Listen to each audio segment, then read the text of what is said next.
In Mother and Son, we have the theme of guilt, insecurity, worry, independence, gender roles, letting go and paralysis. After reading the story, the reader realizes that Narayan may be exploring the theme of guilt. It might also be a case that the writer is exploring gender roles and the role of women in society. Mother and Son. Ramu's mother waited till he was halfway through dinner, and then introduced the subject of marriage. Ramu merely replied, "So you are at it again." He appeared more amused than angry, and so she brought out her favorite points one by one. Her brother's daughter was getting on to 14. The girl was good-looking and her brother was prepared to give a handsome dowry. She, Ramu's mother, was getting old and wanted a holiday from housekeeping. She might die any moment, and then who would cook Ramu's food and look after him? And the most indisputable argument, a man's luck changed with marriage. The harvest depends not on the hand that holds the plough but on the hand which holds the pot. Earlier in the evening, Ramu's mother had decided that if he refused again or exhibited the usual sullenness at the mention of marriage, she would leave him to his fate. She would leave him absolutely alone even if she saw him falling down before a coming train. She would never more interfere in his affairs. She realized what a resolute mind she possessed, and felt proud of the fact. That was the kind of person one ought to be. It was all very well having a mother's heart and so on, but even a mother could have a limit to her feelings. If Ramu thought he could do what he pleased just because she was only a mother, she would show him he was mistaken. If he was going to slight her judgment and feelings, she was going to show how indifferent she herself could be. With so much preparation, she broached the subject of marriage and presented a formidable array of reasons. But Ramu just brushed them aside and spoke slightingly of the appearance of her brother's daughter. And then she announced, "This is the last time I am speaking about this. Hereafter I will leave you alone. Even if I see you drowning, I will never ask why you are drowning. Do you understand?" "Yes." Ramu brooded. He could not get through his intermediate even at the fourth attempt. He could not get a job, even at 20 rupees a month. And here was mother worrying him to marry, of all girls, his uncles. That protruding tooth alone would put off any man. It was incredible that he should be expected to marry that girl. He had always felt that when he married he would marry a girl like Razia, whom he had seen in 2 or 3 Hindi films. Life was rusty and sterile, and Ramu lived in a stage of perpetual melancholia and depression. He loafed away his time, or slept, or read old newspapers in a free reading room. He now sat before his dining leaf and brooded. His mother watched him for a moment and said, "I hate your face. I hate anyone who sits before his leaf with that face." A woman only 10 days old in widowhood would put on a more cheerful look.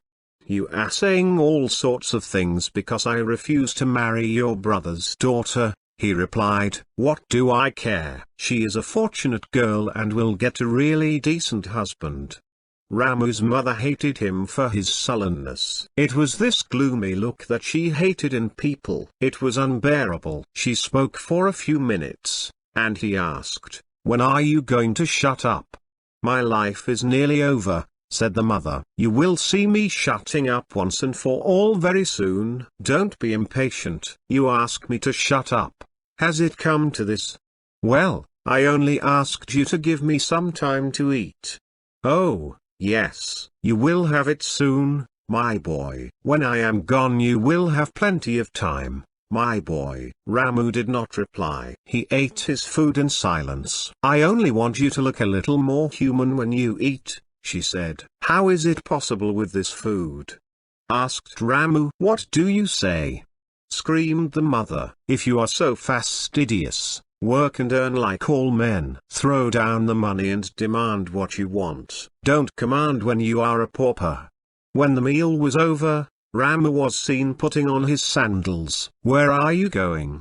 asked the mother. "Going out," he curtly replied, and walked out. leaving the street door ajar. Her duties for the day were over. She had scrubbed the floor of the kitchen, washed the vessels and put them in a shining row on the wooden shelf, returned the short scrubbing broom to its corner and closed the kitchen window. Taking the lantern and closing the kitchen door, she came to the front room. The street door stood ajar. She became indignant at her son's carelessness. The boy was indifferent and irresponsible and didn't feel bound even to shut the street door. Here she was wearing out her palm scrubbing the floor night after night. Why should she slave if he was indifferent?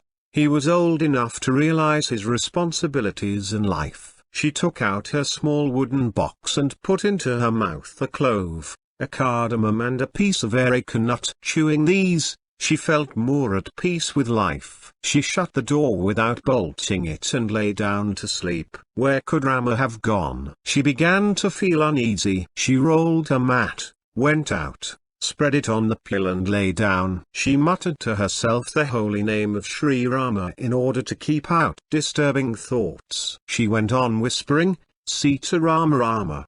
But she ceased unconsciously. Her thoughts returned to Ramu. What did he say before going out? I am just going out for a stroll, mother. Don't worry. I shall be back soon.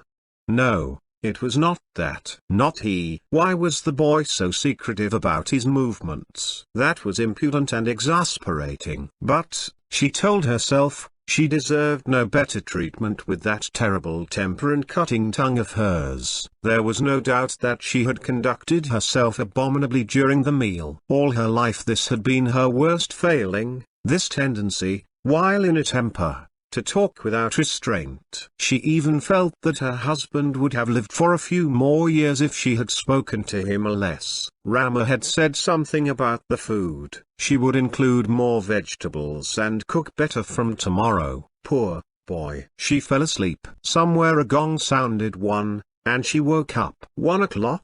She called, Ramu, Ramu.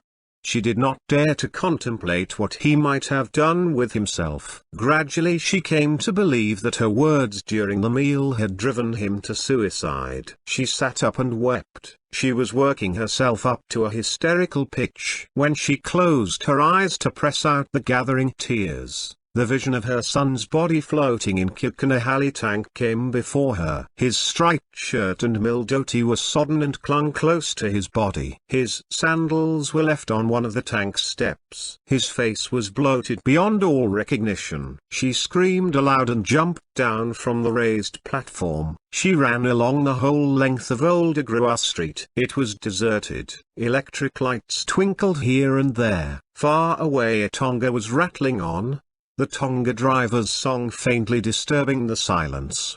The blast of a night constable's whistle came to her ears, and she stopped running. She realized that after all it might be only her imagination. He might have gone away to the drama, which didn't usually close before 3 in the morning. She rapidly uttered the holy name of Sri Rama in order to prevent the picture of Kirkanahalli tank coming before her mind. She had a restless night. Unknown to herself, she slept in snatches and woke up with a start every time the gong boomed. The gong struck 6 through the chill morning. Tears streaming down her face, she started for Kirkanahalli tank. Mysore was just waking to fresh life. Milkmen with slow cows passed along. Municipal sweepers were busy with their long brooms. 1 or 2 cycles passed her. She reached the tank, not daring even once to look at the water. She found him sleeping on one of the benches that lined the bund. For just a second she wondered if it might be his corpse. She shook him vigorously,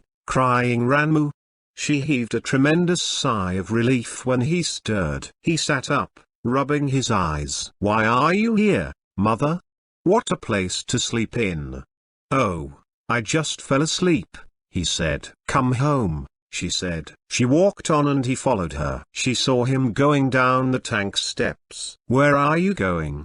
Just for a wash, Ramu explained. She clung to his arm and said vehemently, No, don't go near the water. He obeyed her, though he was slightly baffled by her vehemence.